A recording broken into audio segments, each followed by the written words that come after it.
কাতারের মানুষের জন্য দুধ আসতো সৌদি আরব থেকে।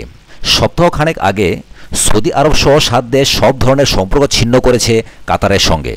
তাই এক সপ্তাহ ধরে দুধ আমদানিও বন্ধ। কাতারের এক ব্যবসায়ীর বিষয়টা পছন্দ হয়নি। তিনি অস্ট্রেলিয়া ও যুক্তরাষ্ট্র থেকে 4000 গরু কিনেছেন। কাতার এয়ারওয়েজের 60টি ফ্লাইটে এগুলোকে কাতার আনা হবে।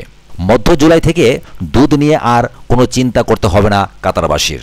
ব্লুমবার্গ ও গালফ টাইমস জানিয়েছে, পাওয়ার ইন্টারন্যাশনাল হোল্ডিং নামে একটি আবাসন প্রতিষ্ঠানের কর্তা মোতাজ আল খায়াত এসব গরু কিনেছেন।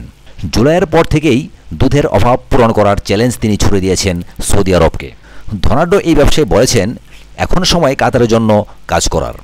সন্ত্রাসবাদের সঙ্গে সম্পর্ক রাখার অভিযোগে চলতি মাসের শুরুতে সৌদি আরব, বাহরাইন, আরব আমিরাত, ইয়েমেন, মিশর, লিবিয়া ও মালদ্বীপ কূটনৈতিক সম্পর্ক ছিন্ন করে কাতারের সঙ্গে। গত 5 জুন থেকে শুরু হয় এ অবরোধ। দুধ ও দুগ্ধজাত পণ্যের জন্য সৌদি আরবের ওপর নির্ভর করত কাতার, অর্থাৎ সবচেয়ে বেশি আমদানি হতো সৌদি আরব থেকেই।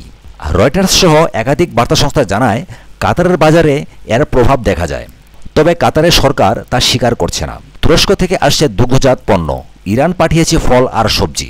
একই সঙ্গে স্থানীয়ভাবে উৎপাদিত পণ্যের প্রতি নাগরিকদের আগ্রহী করার জন্য প্রচার করছে দেশটির সরকার।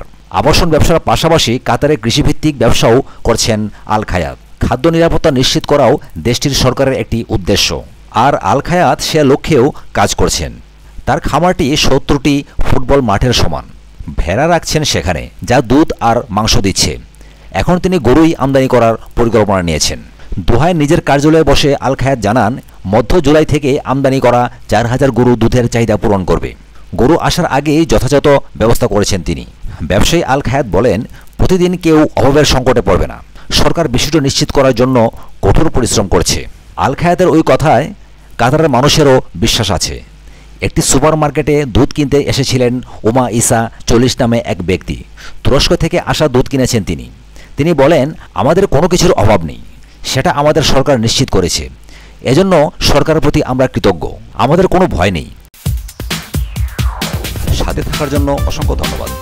পরবর্তী এক্সক্লুসিভ সংবাদের জন্য আমাদের চ্যানেলটিকে সাবস্ক্রাইব করবেন এই আশা রাখি। ধন্যবাদ।